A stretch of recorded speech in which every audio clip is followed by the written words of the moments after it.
Hello, സുഖമല്ലായോ? നമുക്ക് ദേ ഇന്നൊരു അടിപൊളി ഒന്നാം തരം അപ്പത്തിനും പുട്ടിനും പൊറോട്ടയ്ക്കും ഒക്കെ കൂടെ കഴിക്കാൻ പറ്റിയ നല്ല കുറുകിയ ചാറോട് കൂടിയ കടല അരച്ചു ചേർക്കാത്ത കടലക്കറി ഉണ്ടാക്കിയാലോ? നമ്മൾ മലയാളികൾക്ക് ഒരു വികാരമാണ് കാലത്തെ നല്ല ആവി പറക്കണ പുട്ടിന് മുകളിൽ കടലക്കറി ഒഴിച്ച് കുഴച്ചു മറിച്ച് അകത്താക്കി കടുപ്പത്തിലൊരു ചായയും ഉണ്ടൽ പിന്നെ പറയണോ?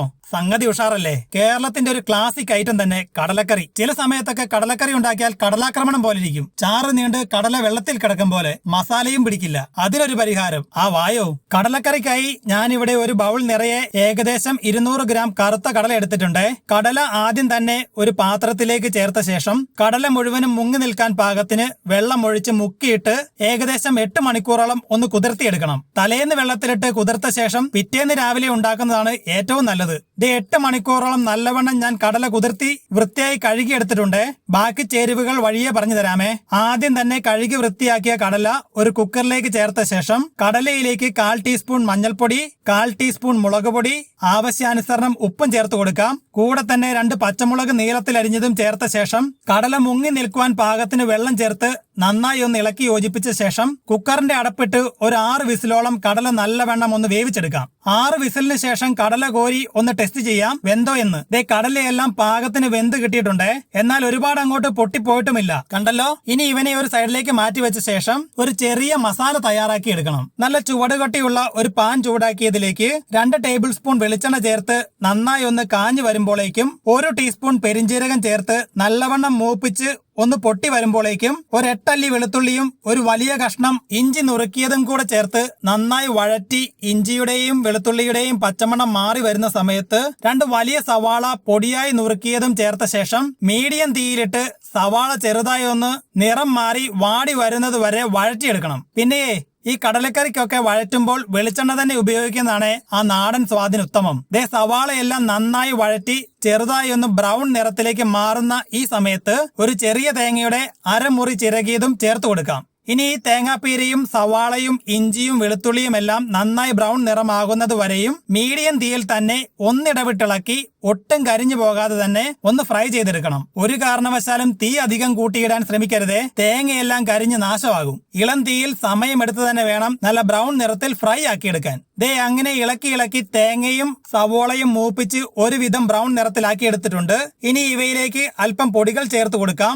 ആദ്യം തന്നെ 1/4 ടീസ്പൂൺ മഞ്ഞൾപ്പൊടി, 1/2 ടീസ്പൂൺ മുളക് പൊടി, 1/4 മുതൽ 1/2 ടീസ്പൂൺ അളവിൽ കുരുമുളക് പൊടിയും ചേർക്കാം. കൂടെ 1/2 ടീസ്പൂൺ ഗരം മസാലയും 1 ടീസ്പൂൺ മല്ലിപ്പൊടിയും ചേർത്ത ശേഷം പൊടികളുടെ പച്ചമണം മാറി വരുന്നത് വരെയും വറുത്തെടുത്ത തേങ്ങയുമായി കൂട്ടി ഇളക്കി ചെറുതായി ഒന്ന് മൂപ്പിച്ചെടുക്കണം. 1 മിനിറ്റോളം ഇളക്കി മസാലകൾ മൂത്ത് വന്നാലുടൻ ഒരു വലിയ പഴുത്ത തക്കാളി അരിഞ്ഞതും കൂടെ ചേർത്ത ശേഷം നന്നായി ഇളക്കി യോജിപ്പിച്ച് തക്കാളി ഒന്ന് വാടി വെന്ത് കുഴഞ്ഞു വരുമ്പോൾ തീ ഓഫ് ചെയ്ത ശേഷം മസാലക്കൂട്ട് പാനിൽ നിന്നും കോരി ചെറുതായി ഒന്ന് തണുത്ത് വരുമ്പോഴേക്കും മിക്സിയുടെ ജാറിലേക്ക് തട്ടി 1/2 ഗ്ലാസ് വെള്ളം ചേർത്ത് നല്ലവണ്ണം പേസ്റ്റ് പോലെ അരച്ചെടുക്കണം. അധികം വെള്ളം ചേർക്കേണ്ടതില്ല കേട്ടോ. Maximum 1/2 glass മതിയാകുമേ. ഇനിതേ ഞാൻ ആദ്യം വേവിച്ച് മാറ്റിവെച്ച കടല ചാറോടുകൂടി ഒരു മൺചട്ടിയിലേക്ക് മാറ്റിയിട്ടുണ്ട്. നാടൻ കറികൾക്ക് മൺചട്ടിയിൽ ഉണ്ടാക്കുന്ന സ്വാദ് ഒന്ന് വേറെ തന്നെയാണല്ലോ. ഇനി ഈ വേവിച്ച കടലയിലേക്ക് വെള്ളം ചേർത്ത് നൈസായി അരച്ചെടുത്ത തേങ്ങ അരപ്പ് കൂടി ചേർത്ത ശേഷം അല്പം കൂടെ വെള്ളം ഒഴിച്ച് ചാറൊന്ന് നീട്ടിയ ശേഷം കടലയും ഗ്രേവിയും ഇളക്കി യോജിപ്പിച്ച് അടപ്പിട്ടടച്ച് തീ കൂട്ടി ഒരു 5 മിനിറ്റ് നല്ലവണ്ണം ഒന്ന് തിളപ്പിച്ചെടുക്കണം. ഇങ്ങനെ തിളച്ച് മറിയണ നല്ല തിക്ക് ഗ്രേവിയിൽ നിന്നും ഒരു തുള്ളി ചാറ് തൊട്ട് ഉപ്പൊന്ന് നോക്കിക്കളയണം. ഉപ്പല്പം കുറവുണ്ട്. ഈ സമയത്ത് ആവശ്യത്തിന് ഉപ്പ് ചേർത്ത ശേഷം ഒന്നും കൂടെ ഇളക്കി യോജിപ്പിച്ച് ചെറുതായി ഒന്ന് തിളപ്പിച്ച് പതഞ്ഞു വരുമ്പോഴേക്കും തീ ഓഫ് ആക്കാമേ. പുട്ടിനും അപ്പത്തിനും ഇടിയപ്പത്തിനും ഒക്കെ ചാറ് അല്പം നീട്ടി വെക്കുന്നതാണ് നല്ലത്. ചപ്പാത്തിക്കും പൊറോട്ടയ്ക്കും ഒക്കെ ആണെങ്കിൽ ചാറ് കുറച്ചുകൂടെ കുറുക്കി നല്ല കട്ടിയാക്കി എടുക്കണം. ഞാൻ പുട്ടിനായതുകൊണ്ട് ഇതുപോലെ ചാറ് അല്പം നീട്ടി തന്നെ അടുപ്പേന്ന് വാങ്ങുവാണേ.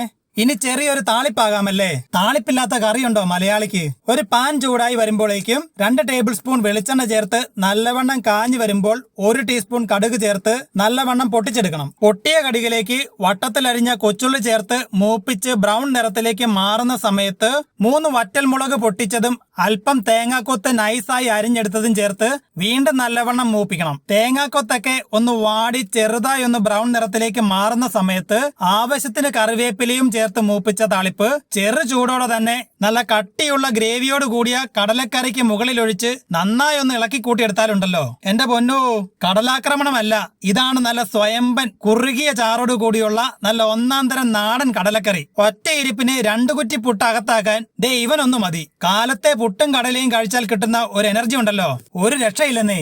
എല്ലാവരും ഒന്ന് ട്രൈ ചെയ്യണം. ഈ രുചി ഇഷ്ടമായെന്നറിയാം. എങ്കിലും നിങ്ങളുടെ അഭിപ്രായം ഒന്ന് കമന്റ് അടിക്കണേ. രുചി ഇഷ്ടമായാൽ ഒരു ലൈക്ക് ആയിക്കോട്ടെ. ഉടൻ തന്നെ കാണാം. Bye from Vichus. അപ്പോ ഞാൻ അങ്ങോട്ട്